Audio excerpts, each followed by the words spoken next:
찬양이 참 영감이 넘치는 것 같습니다. 오늘은 요나서 강의 7번째 시간으로 구원은 여호와께 속하였나이다, 이런 제목으로 하나님의 말씀을 전하도록 하겠습니다.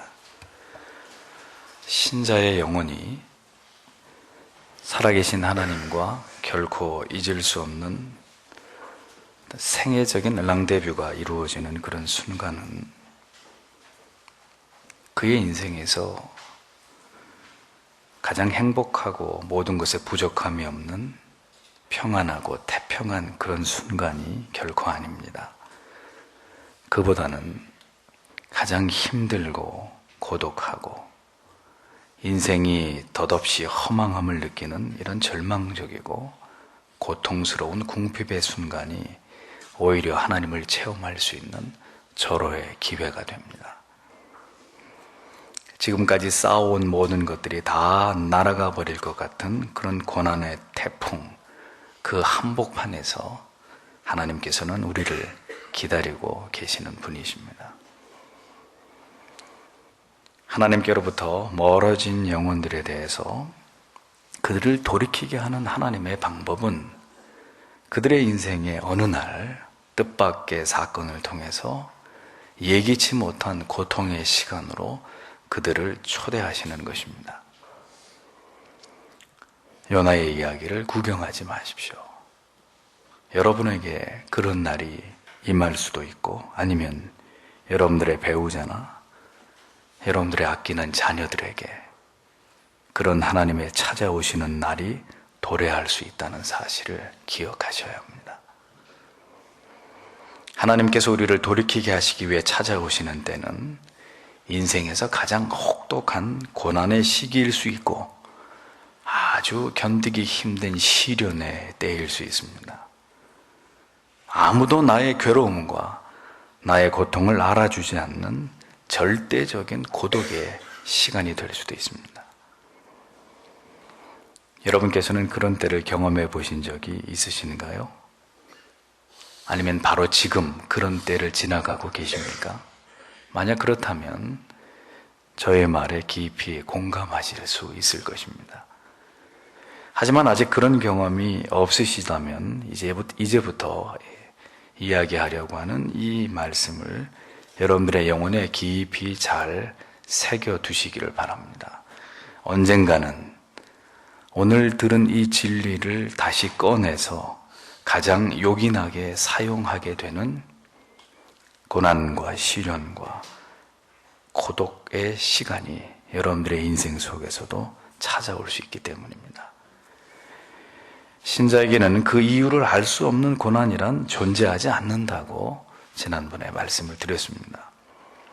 우리의 삶에서 경험하게 되는 모든 환경과 상황과 사건들은 모두 하나님의 뜻과 섭리를 반영한다고 말씀을 드렸습니다. 그러므로 먼저는 어떤 상황이 닥쳤을 때 그 일을 경험하게 하시는 이유를, 하나님의 뜻과 섭리를 정확하게 깨닫고 그에 대해서 우리의 영혼이 얼마나 신속하고 그리고 지혜롭고 그리고 올바르게 그 상황에 대응하느냐 하는 문제가 매우 중요합니다. 이러한 신앙 안에서의 대응이 왜 중요한가 하면, 여러분들께서 하나님의 섭리 가운데 찾아온 어떤 고난이나 역경에 대해서 여러분들의 반응이 지혜로운가 혹은 어리석은가에 따라서 여러분들에게 닥친 고난의 시기를 더 길게 할 수도 있고 더 짧게 할 수도 있는, 그것이 중요한 요인이 되기 때문입니다. 나에게 찾아온 오늘의 이 고난의 원인이 무엇 때문일까요? 하나님께서는 이 고통을 통해서 어떻게 내가 변화되기를 원하시는 것일까요? 우리는 고난의 문제와 환경을 제거해 주시기를 구하기 이전에 그 고난 속에 함께 배달되어 온 여러분들을 향한, 당신을 향한 하나님의 마음과 하나님의 뜻과 계획을 먼저 읽을 수 있어야 합니다. 모든 고난에는 여러분들의 영혼을 향해 말씀하시고자 하시는 하나님의 음성 메일이 함께 배달됩니다. 여러분들을 향한 하나님의 어떤 분명한 의도가 그 고난의 가운데, 그 고난의 이면에 반드시 숨겨져 있단 말입니다. 요나는 이제 그것을 깨달아가고 있음을 그의 기도문을 통해서 성경은 우리에게 보여주고 있습니다. 7절에 내 영혼이 내 속에서 피곤할 때, 흠정에게서는 기진할 때, 이렇게 됐습니다. 내가 여호와를 생각하였더니 라고 요나가 이야기를 합니다. 내 영혼이 내 속에서 피곤할 때라고 했습니다. 피곤하다라는 말은 히브리어로 페이트 아테프라는 단어인데 우리말로 보다 정확하게 번역을 하면 짓눌릴 때, 압도되었을 때, 이런 의미가 담겨 있습니다.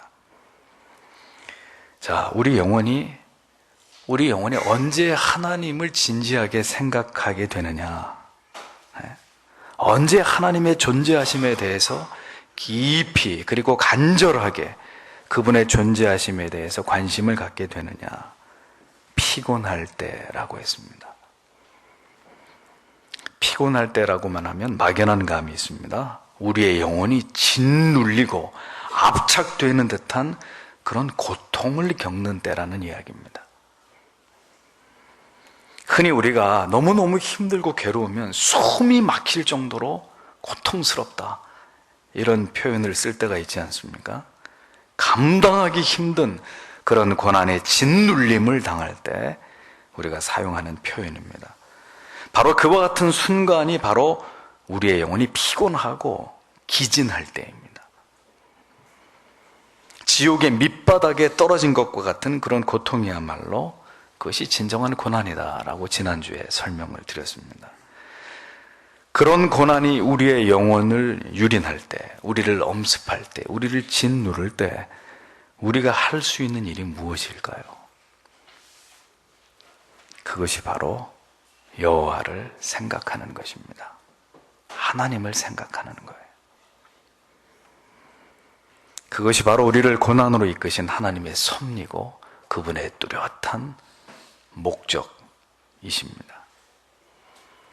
여호와를 생각하였더니라고 요나가 이야기했습니다. 요나는 그의 영혼이 마치 압착기에 넣어져서 쥐어 짜내는 듯한 이런 고통을 느끼는 그 순간에 그가 비로소 여호와를 생각하게 되었다고, 여호와를 찾게 되었다고 그렇게 고백하고 있습니다. 여러분께서는 가장 어렵고 고통스러울 때 누가 먼저 생각이 나십니까? 여성들은 시집을 가서 아이를 낳아 키우면서 정말 힘들고 고통스러울 때 보통 자신의 어머니를 생각하는 경우가 많다고 합니다. 내 어머니도 나를 이렇게 고통스럽게 낳으셔서 이렇게 힘들어 하시면서 나를 키우셨겠지. 시집을 가서 비로소 아이를 낳고 나면 이제 그런 생각이 드는 것이죠. 그래서 혼자 눈물을 흘리다가는 전화를 걸어서 엄마에게 어리광을 부리곤 합니다. 가장 힘들 때 생각이 나는 사람이 있습니다. 신자에게 가장 고통스러운 순간이 찾아왔을 때 우리의 마음과 생각이 달려가야 될 곳은 지금도 바로 여러분 곁에서 여러분들의 모든 것을 알고 계시는 하나님의 품입니다.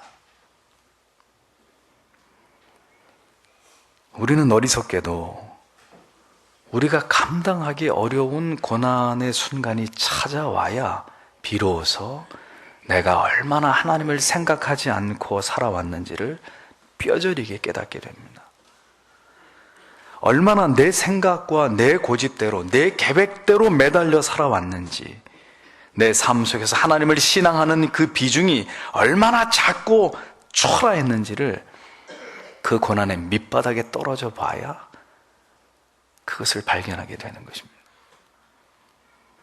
견디기 힘든 고통이 우리의 영혼을 강타하고 우리가 속수무책으로 휘청거릴 즈음에서야 인생은 자신의 주인이 되시는 하나님의 존재를 생각하게 되는 영적인 본능이 깨어나는 것입니다. 적어도 그가 하나님께 택함을 받은 신자라면 자신의 인생에 찾아온 이 고난의 한복판에서 그의 영혼에 지금까지 한 번도 켜진 적이 없었던 마음의 불이 하나 점등이 되는데, 그 순간이 바로 하나님의 존재를 인식하고 받아들이게 되는 신앙의 등불이 켜지는 것이죠. 이제 하나님을 신앙하는 것이 비로소 무엇인지를 그의 세포 하나하나가 분명하게 깨닫고 인식하게 되는 그런 날이 시작되는 것입니다. 교회를 오래 다녔어도 하나님을 사랑하기는커녕 하나님에 관해서 깊이 생각해 본 적도 없고 하나님에 대해서 깊이 관심을 가져본 적도 없었던, 신앙의 본질이라는 게 도대체 무엇인지에 대해서도 전혀 알지 못했던 성도에게 어느 날 감당할 수 없는 고난이 찾아오게 될 때, 바로 이를 통해서 마침내 그가 온 마음을 다해서 이제는 하나님을 향해 마음을 쏟게 되는 것이고 하나님을 진지하게 생각하게 되는 중대한 신앙의 전환점과 계기들을 하나님께서 그의 영혼 속에서 만들어 가시는 것이라는 겁니다. 모두 하나님께서 그렇게 하시는 것입니다. 하나님께서 그렇게 여러분들의 사랑하는 자녀들에게, 그리고 여러분들의 개개인에게 하나님이 그렇게 깊숙이 다가오시는 것입니다. 이 사실이 놀랍지 않습니까? 이 온 우주 만물을 지으시고 그것을 주관하고 계시는 지존무상하신 하나님께서 오늘 우리의 한 영혼 한 영혼에 대해서 이토록 지대한 관심을 가지고 계신다는 사실이 말입니다. 하나님이 나에게 관심을 가지고 계신다. 요나는 물고기 뱃속에 있던 그 고통의 순간에 그는 비로소 여호와를 생각하게 되었습니다. 그가 머릿속으로만 알고 있었던 하나님의 존재하심에 대해서 그저 관념적이고 추상적으로, 그저 내 아버지가 믿는 하나님, 내 어머니가 믿는 하나님, 그저 내가 어렸을 때부터 엄마 뱃속에서부터 믿어왔던 하나님, 이제 그런 하나님이 아니고 나를 깨우시고 그래서 나에게 찾아오시고 나를 만지시고 나를 고치시는 하나님, 이전까지 경험하지 못한 하나님의 실체를 경험하게 되는 그런 역사가 요나에게서 일어났듯이 오늘 우리에게도 반드시 일어나게 된다는 것입니다. 내 기도가 주께 이르렀사오며 주의 성전에 미쳤나이다 라고 요나는 고백하고 있습니다. 여호와를 진지하게 사유하며 묵상하게 될 때, 고난 속에서 진실된 살아계신 하나님을 체험하게 될 때 어떤 변화가 일어나겠습니까? 비로소 하나님을 향한 생애적인 기도가 시작되는 것입니다. 실컷 기도해도 5분을 채 넘기지 못하던 그런 기도의 사람이 도저히 감당할 길이 없는 태산 같은 고난에 직면하자 1시간도 좋고 2시간도 좋고 식음을 전폐하면서 가슴을 치고 가슴을 쥐어뜯으며 하나님 앞에 간절히 부르짖어 기도하는 기도의 사람으로 변화되는 것은 그래서 그리 이상한 일이 아니란 말입니다. 입에 발린 기도가 아니고, 혹은 언제나 힘있게 하나님의 보좌를 향해 뻗어나가지 못했던 그런 힘없고 능력 없는 중언부언하는 그런 기도가 아니고, 자신의 영혼 저 깊숙한 밑바닥에서부터 솟구쳐 올라오는 가장 진실된 언어로, 가장 절박한 언어로, 가장 간절한 신뢰를 담은 그런 고백으로, 그런 것들로 가득 채워진 기도가 비로소 그런 가운데서 시작되는 것이라는 거죠. 그러니 그런 고난의 골짜기를 빠져나와서 이제 밝은 태양 아래서 기도하는 성도의 기도와 아직 그런 것이 무엇인지를 경험하지 않은 그런 성도님들의 기도는 질적으로 차이가 날 수밖에 없는 것입니다. 한번 죽었다 깨어나는 고통을 통과한 사람의 기도와 그저 두루뭉술하게 편안하고 아무런 어려움이나 문제 없이 그렇게 수십 년을 신앙생활한 분의 기도는 그래서 뚜렷한 차이를 보일 수밖에 없는 거예요.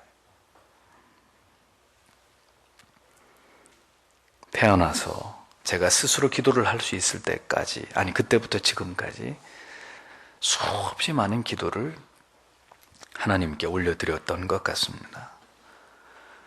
그 많은 기도들에 대해서 하나님께서 그 순간 어떻게 모두 응답하셨는지는 다 기억이 나지 않지만 제 짧은 생애 속에서 가장 기억에 남는 기도와 그 기도의 응답하심은 전에 말씀드린 대로 다른 어느 때보다도 내가 가장 힘들고 고독하고 고통스러운 순간에 하나님께 올려드렸던 그런 기도였던 것 같습니다. 고난 가운데 계십니까?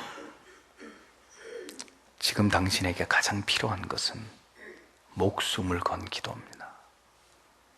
죽으면 죽으리다. 하나님 앞에 생명을 다한 기도. 그것이 지금 당신에게 필요한 시간입니다. 비가 와야 우산에 고마움을 알듯이 고난은 기도의 능력을 실감하게 하는 기회가 됩니다. 과연 하나님께서 나의 기도를 들으실까 의심하고 회의하던 오늘까지의 삶의 종지부를 찍고 정말 나의 기도를 하나님께서 듣고 계심을 체험할 수 있는 특별한 은총을 경험하게 되는 기회가 바로 여러분들의 고난의 순간에 하나님께 드리는 기도입니다. 다만 여러분들이 온 마음을 다해서 진심으로 하나님을 바라볼 때만이 그러하다는 것을 잊지 마십시오. 하나님은 모든 기도에 그렇게 응답하시는 분은 아니십니다. 모든 의심을 제거하고 온전히 깊은 기도 가운데서 하나님만을 바라볼 때 하나님은 그 기도를 받으시는 것이죠. 고난은 우리의 영혼에 가라앉아 있는 모든 의심과 불신의 불순물들을 제거하는 기회가 됩니다. 고난의 강도가 강해지면 강해질수록 우리의 마음속에 부유하던 의심의 찌꺼기들은 조금씩 소멸되기 시작합니다. 마치 고열을 통해서 쇠가 재련되고 금과 은이 그 불순물이 그 고열을 통해 불을 통해 제거되듯이 하나님은 고난을 통해서 여러분의 영혼의 독소를 제거하고 감추어졌던 모든 죄와 의심을 여러분들의 영혼 속에서 축출해내기 시작하십니다. 이것을 통해서 더욱 온전히 하나님만을 바라보게 만드시는 것이죠. 전에는 순종하지 않고 말씀에서 멀리 떨어져 있는 성도님들 때문에 정말 애가 타고 속이 상하고 입맛이 없고 밤에 잠이 오지 않았습니다. 하지만 이제는 지금도 여전히 그렇지 않은 것은 아니지만 예전보다는 나아진 것 같아요. 왜냐하면 결국 하나님이 찾아가셔서 그분을 절박하고 절실하고 간절하게 만드실 것이라는 믿음이 제게 있기 때문이에요. 하나님이 사랑하시면 그를 그 상태로 놔두시지 않거든요. 1년, 2년, 3년. 하나님이 인내하고 기다리는 시간은 분명히 있겠지만 그 인내가 다하신다면 하나님은 반드시 그를 만지실 것입니다. 저를 그렇게 하셨듯이. 주의 성전에 미쳤나이다 라고 요나는 고백을 하고 있습니다. 여기서 주의 성전이란 이 땅에 있는 성전을 말하는 것이 아닙니다. 헤이칼 카데쉐카라는 말인데 하늘의 성전, 하나님의 보좌를 말하는 것으로 다시 말해서 요나의 기도가 하나님 앞에 상달되었다라는 그런 의미가 되는 것입니다. 고난 속에서 여러분들의 영혼이 온전한 믿음으로 마음속의 모든 의심을 제거한 채로 하나님을 향해 올려드리는 그 간절한 기도는 반드시 하나님께서 들으신다는 사실을 기억하십시오. 하나님의 기도의 흠양단에 그대로 올라가서 부어진다는 사실을 잊지 마십시오. 다만 여러분들의 기도가 그렇게 숭고하고 깨끗하고 간절하고 맑고 투명하기 위해서 그 기도 속의 모든 가식과 위선과 게으름과 나태함들을 제거하시기는 그런 과정이 수반된다는 것, 그것도 여러분들이 함께 기억하셔야 되는 거죠. 고난이라는 압축기, 그 틀 속에서 쥐어 짜내어진 그 순수한 영혼에서 쏟아져 나오는 순백색의 가장 정결한 고백, 바로 그것이 하나님께서 기뻐 받으시는 기도의 흠양제단에 올려지는 아름다운 성도의 기도의 향기가 되는 것입니다. 오래전에 이런 제목의 책이 나왔었습니다. 당신의 기도의 대부분은 하늘나라에서 잡동사니 취급을 받습니다. 후안 카를로스 오르티즈 목사가 쓴 책이었습니다. 한다고 해서 다 들으시는 기도가 아니에요. 그 기도가 순백색의 깨끗한 영혼의 고백을 토해놓는 그런 기도라야 하나님이 그 기도에 응답하시는 거예요. 기도나 한번 해보지. 여봐, 당신이 좀 기도해줘, 내 대신에. 그냥 하나님하고 장난치자는 얘기죠. 고난은 여러분들의 영혼을 맑게 하고 여러분들의 기도를 더 순수하게 만듭니다. 성소를 밝히는 등잔의 기름이 으깨어지고 쥐어 짜내어지는, 그렇게 맑게 걸러지는 공정을 통과하면서 결국 최상품의 순수한 감람유가 된 것처럼 가장 순수한 기름과도 같은 영혼의 그 순결함, 그 영혼의 순결함에서 올려드리는 그 순수한 기도는 고난의 틀 속에서 완성되는 것입니다. 그렇다면 우리의 영혼에는 아직 걸러져야 될 불순물들이 너무 많이 있습니다. 우리는 여전히 교만합니다. 우리는 여전히 오만하고 고집스럽고, 우리는 여전히 영적인 것보다는 세속적인 것들을, 영적인 것보다는 육적인 것들을 더 사랑하고, 영적인 유익보다는 이 세상에서의 이익을 도모하려는 마음이 언제나 우리 안에 더 많다는 사실을 고백하지 않을 수 없습니다. 어떻게 이 모든 것들을 걸러낼 수 있을까요? 우리의 힘만으로는 이 미련과 집착을 포기하기 어렵습니다. 하나님이 아무리 포기해, 내려놔 말씀하셔도 들리지 않습니다. 그래서 하나님께서는 이 모든 것들을 내려놓게 하기 위해서 여러분들에게 고난을 주시는 거예요. 우리의 기도가 더 맑고 정결해지기 위해서 때로는 우리를 고난과 실패와 결핍과 고독 가운데로 몰아넣으시는 분이 하나님이십니다. 요나는 이어서 말합니다. 8절에 거짓되고 헛된 것을 숭상하는 모든 자는 자기에게 베푸신 은혜를 버렸사오나, 9절에 나는 감사하는 목소리로 주께 제사를 드리며 나의 서원을 주께 갚겠나이다. 구원은 여호와께 속하였나이다 라고 말씀하고 있습니다. 요나는 지금 거짓되고 헛된 것을 숭배하던, 우상을 숭배하던 자들이 하나님께서 그들에게 베푸신 은혜를 저버렸다는 사실에 대해서 그가 고발을 하고 있습니다. 저들이 하나님을 버렸습니다. 우상을 숭배하던, 헛된 우상을 숭배하던 자들이 하나님을 버렸습니다. 그런데 사실 요나가 이런 말을 할 수 있는 처지일까요? 그는 불과 얼마 전에 그 자신이 하나님의 명령에 불순종하고 하나님이 주시는 사명을 저버리고 하나님을 떠나 도망쳤던 장본인입니다. 그런 그가 어이없게도 하나님을 그렇게 떠나는 자들에 대해서 그가 그의 입으로 그들을 고발하고 있어요. 다른 사람들의 그릇된 행위, 우상을 숭배하고 하나님의 은혜를 저버리는 자들을 지금 그가 그의 입으로 언급을 하고 있습니다. 이것은 무엇을 보여주는 것일까요? 이것은 요나의 영혼에 지금 중대한 어떤 변화가 일어났다는 사실을 우리에게 알려주는 부분입니다. 고난을 통과하면서 으깨어지고 깨뜨려진 영혼을 갖게 된 신자에게 일어나는 중요한 그 영혼의 변화가 있습니다. 그것이 뭐냐면 거룩에 대한 갈망이에요. 거룩에 대한 강한 열망을 갖게 됩니다.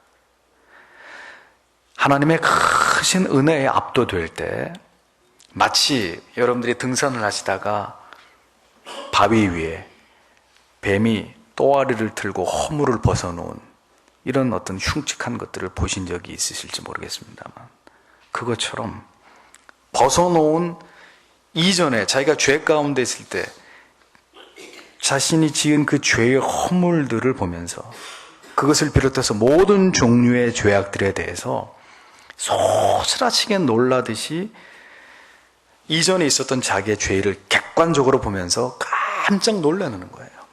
자기의 죄뿐만이 아니고 지금 내가 살고 있는 이 세상이 얼마나 악하고 하나님의 마음을 아프시게 하고 하나님께로부터 멀어져 있는지에 대해서 전에는 그걸 느끼지 못했고 그런 것들이 보이지 않았는데, 하나님의 그의 마음을 붙들고 그의 마음을 새롭게 하고 회심케 하고 거듭나게 하면 영의 눈이 열리면서 영적인 민감함이 생기는데, 그래서 전에 보지 못하던 죄가 보이는 거예요. 흉물스러운 벗어놓은 죄의 껍데기들이 눈에 들어오는 거예요. 이전에 자신이 그 죄와 세상과 깊이 유착되어 있었을 때는 세상이 그렇게 더러운 줄 몰랐어요. 그저 재밌고 즐겁고 세상에서도 얼마든지 같이 놀아나고 인생 그렇게 즐기는데 너무너무 재밌는 곳이 세상이라고 생각했어요. 그때는 느끼지 못했던 그런 세상, 그 죄악에 대한 깊은 혐오의 감정이 우리의 마음 가운데, 영혼 가운데 뚜렷하게 자리 잡히게 된단 말입니다. 어떨 때요? 여러분들이 하나님에게 큰 은혜를 체험하고 여러분들의 영혼이 순수하고 맑고 깨끗해지게 될 때, 그렇게 되면 우리의 영혼은 되도록 신속하게 우리의 영혼이 타락하기 이전에 그 순수한 상태로 회귀하기를, 다시 복원되기를 갈망하는 마음을 갖게 되어 있습니다. 그래서 죄를 심히 죄되게 여기면서 어떻게 해서라도 그 죄와 나를 격리시키고 분리시키려고 하는 그런 투철한 의식이 우리 안에 자리 잡히게 되는 거예요. 그 순간 신자가 느끼는 가장 큰 고통이 무엇인지 아십니까? 그것은 하나님을 알지 못하고 살아가는 자들, 그들을 향한 강한 연민과 그리고 불쌍히 여기는 마음, 더 나아가서 하나님을 대적하는 불법과 악을 행하는 자들, 그 불의와 죄악에 대한 극도의 혐오의 감정이 생겨나는 것입니다. 왜 저들은 이 좋으신 하나님을 알지 못하는 것일까? 내가 이제 이후로는 어떤 악이라도, 어떤 악한 자라도 내가 그들과 절대로 상종하지 않을 것이다. 이런 어떤 분명한 결의와 각오가 생겨나는 거죠. 그래서 은혜를 체험한 사람은 결단코 이기적일 수 없습니다. 또한 은혜를 깊이 체험한 사람은 결코 어떤 모양의 죄악이라 할지라도 그것과 함께 하기를 단호하게 거부하는 강한 의지와 결단이 수반되게 되는 것입니다. 하나님의 은혜로 한 영혼이 순수해지는 일들이 일어나게 될 때 그 내면에서부터 거룩한 분리가, 죄와의 분리, 세속과의 분리, 육적인 것과의 분리가 일어나기 시작하는 거예요.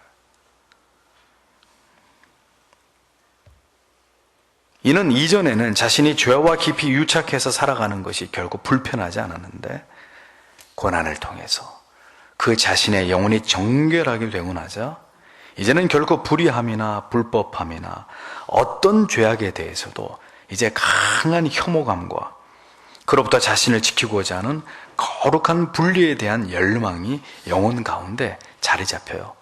자리 잡혔기 때문이라는 거예요. 그러한 신자의 감정과 상태를 잘 묘사한 부분이 바로 시편 119편의 내용 가운데 여러 구절에서 찾아볼 수 있습니다. 저는 이것을 거룩에 대한 열망이라고 부릅니다. 시편 119편에는 이러한 거룩에 대한 열망의 고백들로 가득 차 있습니다. 오늘 주일 예배가 끝나면 주일을 성수하시고 집으로 돌아가시면 시편 119편 긴 절로 되어 있습니다. 이걸 한 절 한 절을 한번 진지하게 천천히 밑줄을 그어 가시면서 지금 읽지 마시고 나중에 읽어보시길 바랍니다. 아마 귀한 통찰과 은혜를 얻게 되실 것입니다. 그 가운데 몇 구절만 소개하자면 시편 119편 20절에서 22절에 내 혼이 언제나 주의 판단들을 사모하며 그 사모함으로 인하여 상하나이다. 저주받은 교만한 자들 곧 주의 명령들을 떠나 잘못하는 자들을 주께서 꾸짖으셨나이다.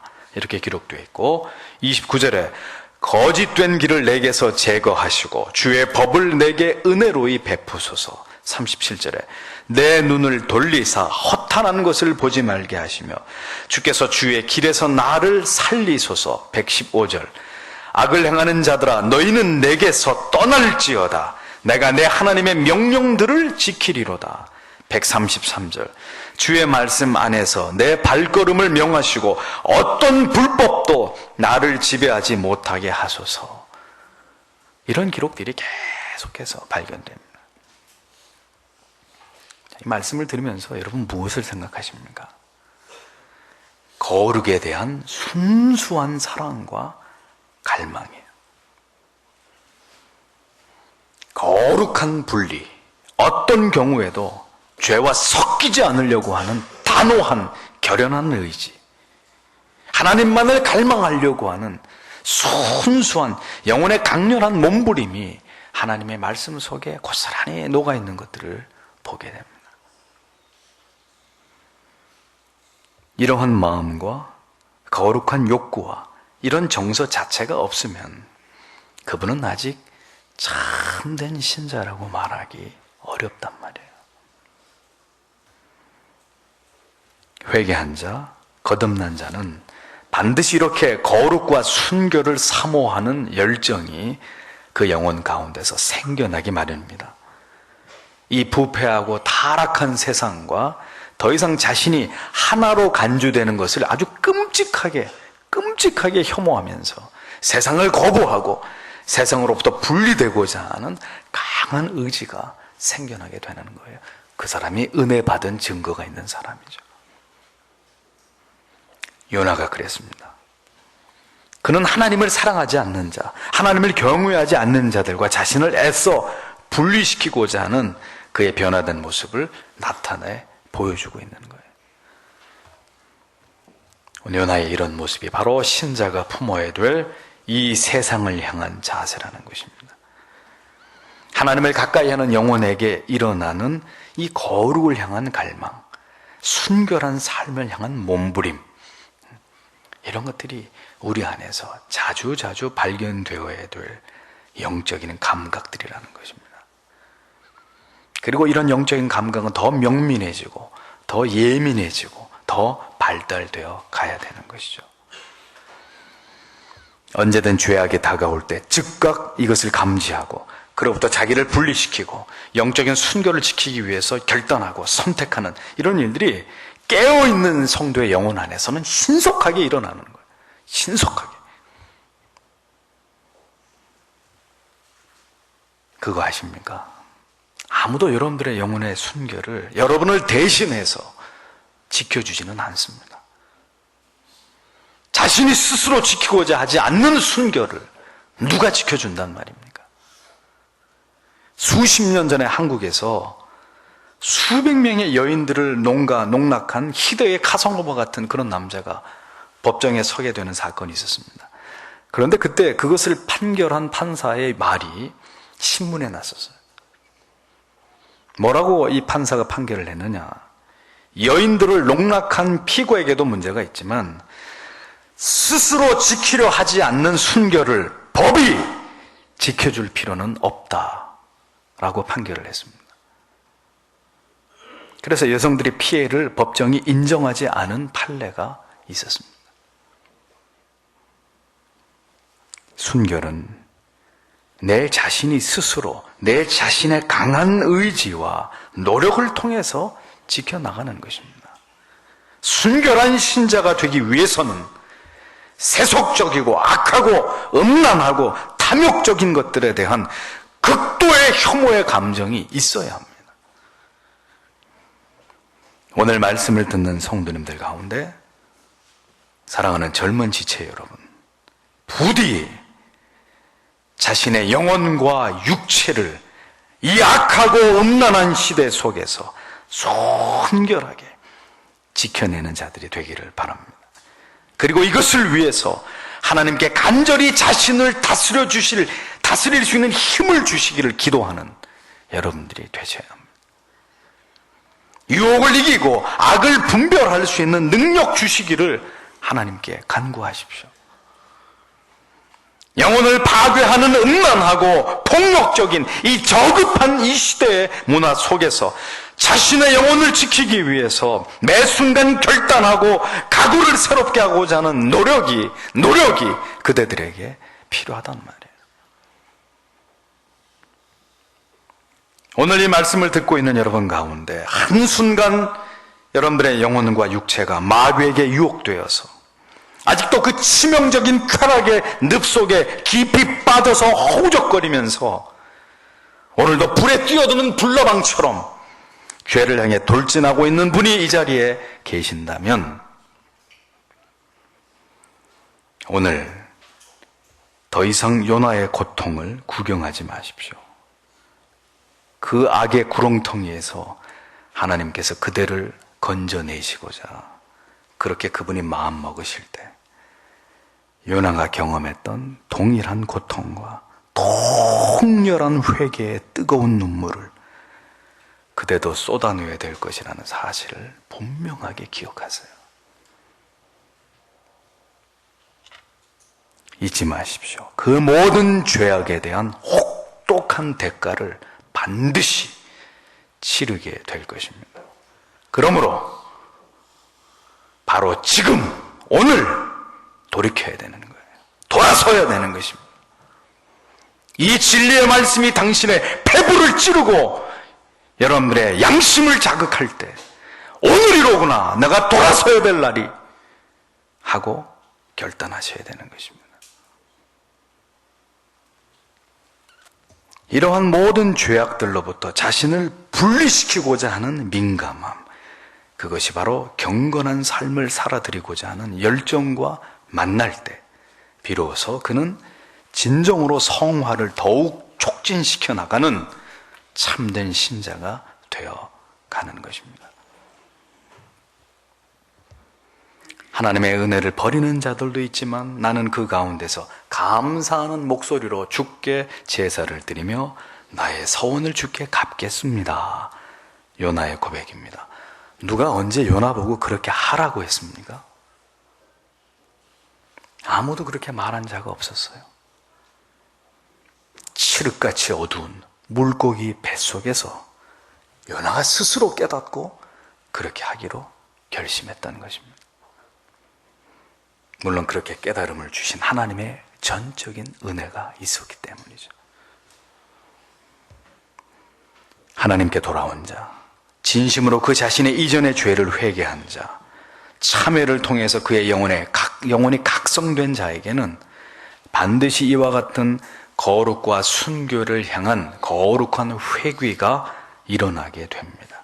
예배에 대한 사모함과 은혜에 대한 복받치는 감사와 그 자신이 어떻게 하나님 앞에 살아드려야 할지를 깨닫고 그것에 대한 아름다운 소원이 하나님 앞에 올려드려지게 되는 것이죠. 반대로 하나님께로부터 멀어지고 있는 사람들은 이것과 정반대의 양상이 나타나겠죠. 예배가 너무나도 지겹고 싫어지고 하나님의 말씀 배우는 거 죽기보다 더 싫고 감사는커녕 불평과 불만이 뒤덮이고 하나님 앞에 어떻게 살아드려야 할지에 대한 거룩한 소원과 하나님 앞에 아름다운 선언보다는 온갖 하나님을 향한 원망과 불평이 그의 입술을 가득 채워버릴 것입니다.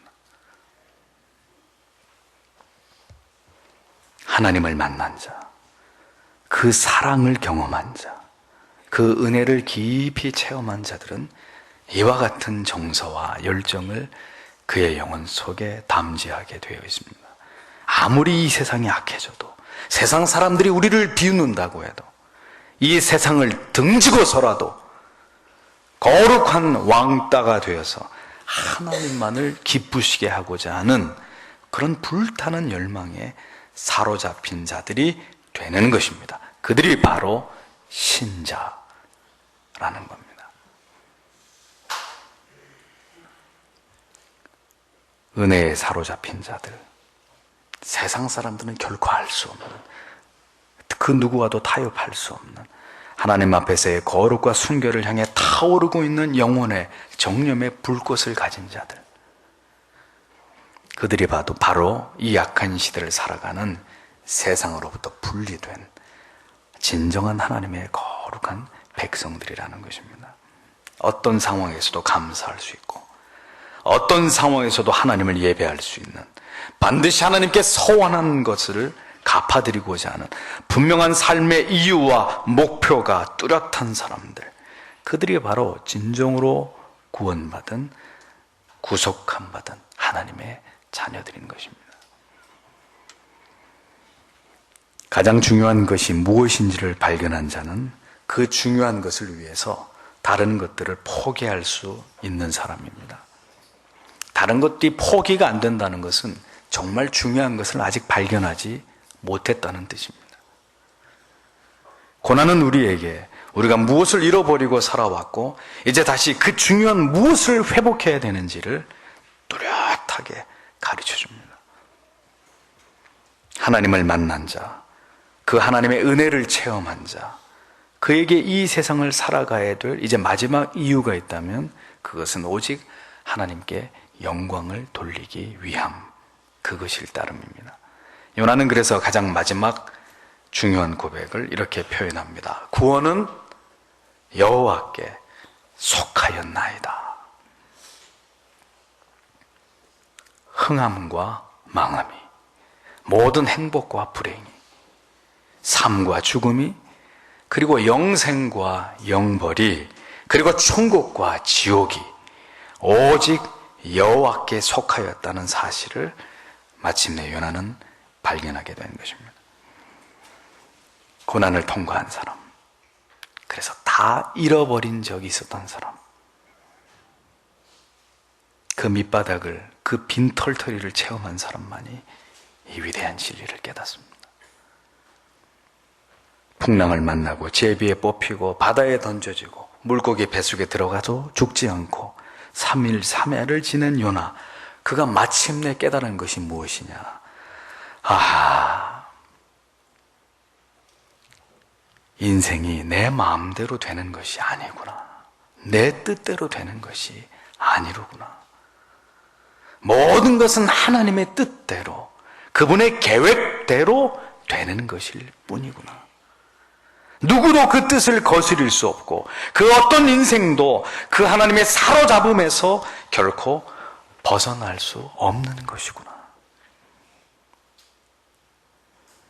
결국 모든 것이 하나님의 계획과 뜻에 달려있다는 이 위대한 진리, 구원은 여호와께 속하였다는 이 위대한 진리를 비로소 요나는 그 먼 길을 돌고 돌아서 깨닫게 되는 것입니다. 이 고백은 모든 피조물들이 반드시 깨닫고 고백해야만 되는 진리입니다. 잊지 마십시오. 여러분은 여러분 자신의 것이 아닙니다. 그분의 소유란 말이에요. 그런 혹독한 대가를 치르게 하고 요나에게 그것을 알게 하셨다면 하나님께서 오늘을 살아가고 있는 바로 여러분에게도 반드시 이 진리를 깨닫게 하실 것이라는 거 잊지 마세요. 요나가 그것을 반드시 깨달아야만 했다면 오늘 당신도 이 진리를 깨달아야만 되는 거예요. 나 여호와만이 너의 참된 구원자가 된다. 결국 그렇게 그 하나님의 자녀로 이 세상을 살아가는 길만이 가장 아름답고 행복하고 기쁘고 감격스러운 날이 될 것입니다. 하나님께서는 결국 우리에게 이 위대한 진리를 깨닫게 하시려는 것이 그분의 목적이었던 거죠. 우리는 오늘도 우리 나름대로의 목적을 두고 우리의 인생을 살아갑니다. 하지만 우리를 지으신 하나님께서는 모든 하나님의 자녀들이 하나님 자신을 올바르게 인식하고 그 하나님에 대한 올바른 지식을 가지고 그 지식을 토대로 하나님을 하나님 되시게 올바로 섬기기만을 그분은 바라십니다. 그러므로 이 진리를 깨달은 자는 가장 위대한 진리를 깨달은 것이고, 이 진리를 아직 깨닫지 못한 자는 아직 진리 안에서 아무것도 깨달은 것이 없는 자일 뿐이라는 것을 기억하세요. 여러분은 결코 이 세상에서 마치 영원히 살 것처럼, 그리고 내 자신의 번영과 형통과 성공만을 위해서 살아가야 될 자가 아니라는 것을 잊지 마십시오. 가장 위대한 진리는 포기를 통해서 온다는 것. 가슴 벅찬 은혜와 놀라운 하늘의 깨달음은 거룩을 위해서 때때로 세상을 등질 수 있는 용기를 가진 자들에게만 부어주시는 은총이라는 사실을 여러분 모두 마음에 새기시기를 바랍니다. 여러분들은 이 세상에 속한 자가 아니라 하나님께 속한 그분의 자녀입니다. 하나님 앞에서 하나님만이 나의 진정한 아버지가 되시고 그분만이 우리에게 영원한 생명을 주시는 참되시고 살아계신 하나님이라는 것을 기억하세요. 그래서 하나님을 알고 그 하나님을 발견하는 것이 우리의 인생의 가장 위대한 목표가 되게 하십시오. 저는 오늘도 이 요나의 깨달음, 그것과 준한 더 많은 진리의 깨달음들이 여러분들의 영혼의 갈피마다 빼곡히 채워지게 되기를 바랍니다. 이 깨달음으로 우리의 사는 그날까지 하나님을 온전히 섬기다가 언제나 간절히 사모하던 그 하나님을 마침내 실제로 배웁게 되는 그 놀라운 영광을 여러분 모두가 다 누리게 되시기를 바랍니다. 하나님의 은총이 여러분 모두에게 함께 하시길 바랍니다. 기도하겠습니다.